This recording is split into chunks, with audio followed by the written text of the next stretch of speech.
Good afternoon, everybody. Phil Simons with Columbia Grain here in your October post USDA monthly supply and demand report recap. Well, let's go ahead and jump right into it because there were quite a bit of fireworks here today, and not really so much from the report numbers themselves, but really the overall reaction in the market. So let's go ahead and share my screen with you again here. We're going to navigate to our favorite website, columbiagrain.com. And if we navigate to the upper right-hand corner to the Producer Solutions link, we'll take a look and see what the numbers were here this morning. So if you take a look at the bulk numbers, let me blow this up a little bit so we can see it a little bit clearer here.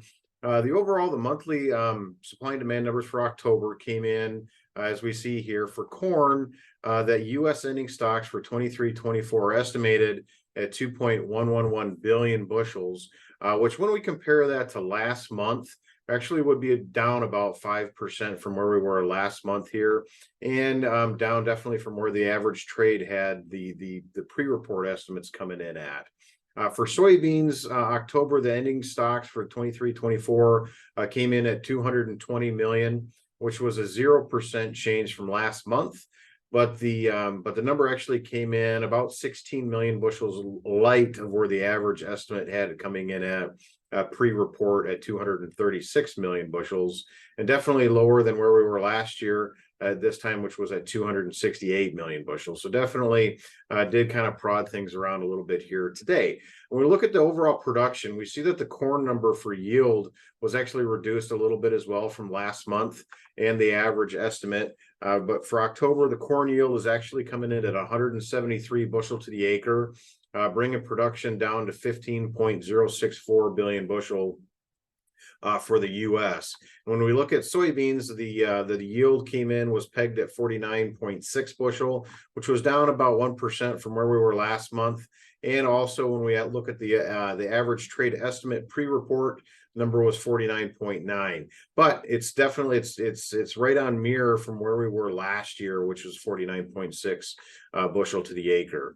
When we look at the world production, world ending stocks for corn, wheat, and beans, we do see a 1% reduction from last month in corn coming in at 312 million metric tons. When we look at soybeans, the number was down about 3% from last month, which was 115 million metric tons for the month of October. And for wheat, we see really not much of a change at all, coming in at 258 million metric tons for potential world ending stocks for the 23-24 crop. So quite honestly, there weren't too many major shocks to the system in terms of the overall numbers here. When we take a look at the corn supply and demand by itself, we can see how the numbers actually changed. Overall, we actually month-on-month change from a carry out or ending stocks numbers for the 23-24 crop. We were actually down 110 million bushels on the month. We did see a reduction of 25 million bushels in terms of potential exports for this coming crop year. But really the big thing was that reduction in yield, down 0.8 bushel to the acre, resulted in a reduction of about 70 million bushels of potential production. But then again, you also had the numbers get a little bit altered in terms of the carry-in from last year's cropping. I'm down 91 million bushels there as well. So net on net, the change was down for carryouts by 110 million bushels in corn. When we look at soybeans, soybeans were actually up 35 to 40 cents here on the day and the board. But really there was no change to the carryout number. We did reduce the yield by 0.5 bushel to the acre. The carry-in was increased by about 18 million bushels, but that half of a bushel acre in production actually, or in yield, actually brought our production down by 42 million bushels in comparison to where we were last month. We also did reduce our export potential down 35 million bushels from where we had it last month as well. But net on net, the change in the month, this month for soybeans was actually zero. And yet again, beans are up 35 to 40 cents on the day here today.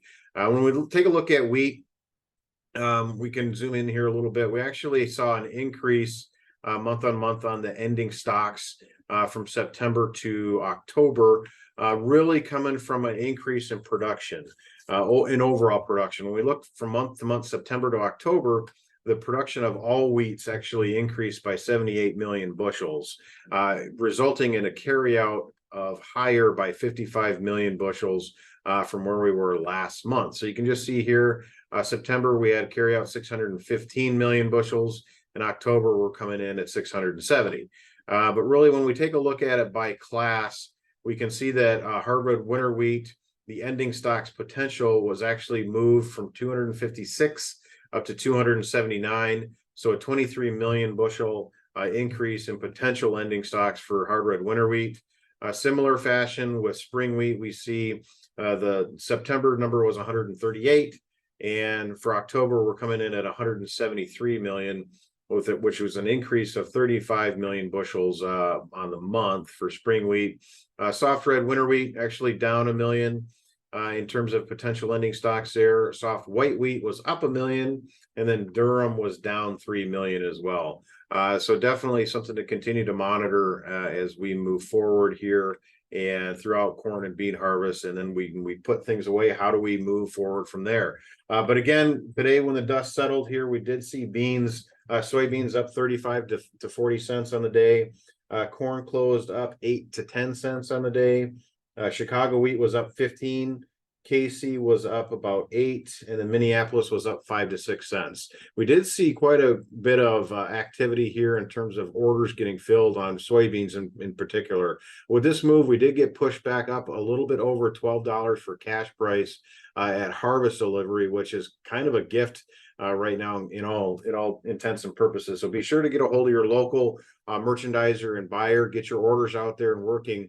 Because we've seen this type of movement here recently when we're up 30 or 40 cents in a day, and we take a good portion of that back the next day. Not saying that that's going to happen, but definitely at least get your orders out there and working. Other than that, we're going to go ahead and wrap everything up for the day here. And just remember, don't let the greedy bird mess on your shoulder. Have a great day, everybody. We'll talk with you next week.